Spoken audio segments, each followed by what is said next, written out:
I want to give a very brief video explanation of what we call a comprehensive system of family law.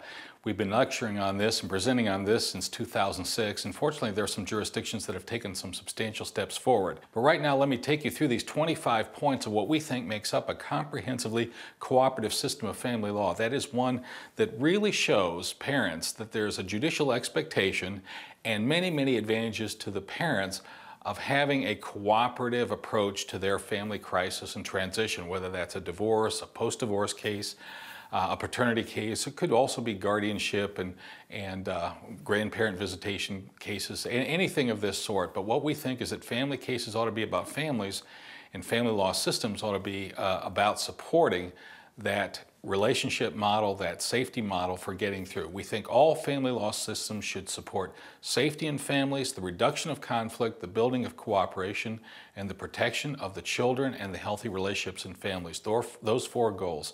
With those goals in mind, let me tell you that we have kind of some themes that you hear run through this. One is that we have an expectation of a genuine standard of care for lawyers in family cases. I think we really don't have a standard right now in the way that family law is practiced. If some lawyers want to say, well, I just don't take parents to court unless it's absolutely necessary, I think that's destructive, we say, well, that's okay.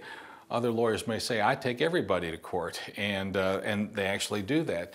And our system supports both those views. One of those views we think is a lot better than the other. So that's one of the themes that runs through this. Confidence in parents that they need to make the ultimate decisions and be the ultimate protectors of their kids, that's a chief theme. Sometimes I think we forget as professionals that there's going to be a time at which we're stepping aside and this family has to be given back to itself.